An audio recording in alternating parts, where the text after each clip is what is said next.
Har Har Mahadev. Good morning বন্ধুরা, সবাই কেমন আছো? আশা করছি সবাই খুব ভালো আছো। তো দেখতে পাচ্ছ আজকে আমি একটা খুব সুন্দর জিনিস আঁকছি। তো এটা কী জিনিস তোমরা অবশ্যই কমেন্ট করে জানিও। আর যারা জানো না তারা এই ভিডিওর মাধ্যম থেকে খুব সুন্দর একটা অভিজ্ঞতা পেয়ে যাবে। তো আমি কিন্তু বর্তমানে একটা প্যান্ডেলের উদ্যোগ নিয়েছি, মানে সেই প্যান্ডেলটা হবে হচ্ছে সরস্বতী পুজোর জন্যে। তো সেটার জন্যে শোলার মধ্যে আমাকে কারুকার্য করতে হচ্ছে। তো তারা আমাকে অনেক শোলা দিয়ে গেছে এবং বলেছে যে রোহিত, তুমি তোমার মতন করে একটা প্যান্ডেলের ডিজাইন করো। তো যাই হোক, আমাকে তারা বেশ কিছু থাম্বনেইল বলো বা ছবি দিয়ে গেছে যে এই প্যান্ডেলগুলোর মধ্যে তুমি সিলেক্ট করো, যেটা বেস্ট হবে সেটা তুমি তাহলে করে দিও। তো আমার সেরকম অভিজ্ঞতা না থাকায় আমি আগে থেকেই ক্ষমা চেয়ে নিয়েছি যে দেখো, আমার এরকম তো কাজের অভিজ্ঞতা নেই, কিন্তু তোমরা আমাকে বিশ্বাস করেছো যখন, আমি চেষ্টা করবো আমার 100% দেওয়ার মতন করে কাজটা করার জন্য।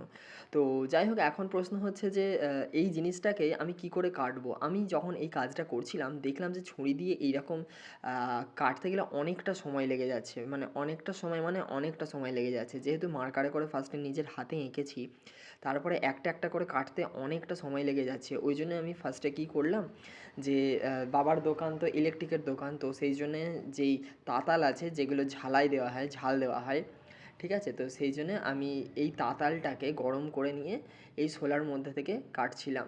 তো এটাতে দেখলাম যে খুব ইজিভাবে সুন্দর সুন্দর যেই শেপটা আছে সেই শেপের মধ্যে দেখছি কেটে যাচ্ছে। যাই হোক, আমার খুব একটা অসুবিধা হয়নি এবং এটা এত ইজিলি কেটে যাচ্ছিলো যে আমি সবাইকে রেকমেন্ড করবো, যারা চিন্তা ভাবনা করো যে সেই একটা তারের মতন করে কাটা যায়, তো অত বেশি দরকার নেই, কাজ চলার মতন করলেই হবে, ঠিক আছে? তো সেই জন্যে আমি এখানটাতে দেখো শোলাগুলোকে খুব সুন্দরভাবে এই ঝালাইয়ের মেশিনটা দিয়ে কেটে নিচ্ছি। এটাতে আমার মনে হয় যে ইজি, তো অত বেশি তার দিয়ে তৈরি করা, বেশি বাজেট দিয়ে করার দরকার নেই, ঠিক আছে? তো এখন প্রশ্ন হচ্ছে যে এই যে তোমরা এই ত্রিশূলটা দেখছো, হঠাৎ এইটার চিন্তা ভাবনা কেন?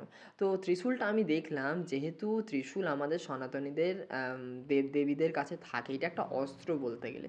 তো এই জিনিসটাকে যদি প্যান্ডেলের মধ্যে দিই তাহলে অনেকটাই অ্যাট্রাকটিভ লাগবে বা অনেক মানুষকে অ্যাটেনশান টেনে নিয়ে আসবে আর কি, অ্যাটেনশন নেবে। তো সেই রকমই একটা চিন্তাভাবনা নিয়ে আমি ভাবলাম যে এটা তো করা যেতেই পারে। যাই হোক, এখন তোমরা কমেন্ট করে জানাও এটা তোমাদের কেমন লাগছে।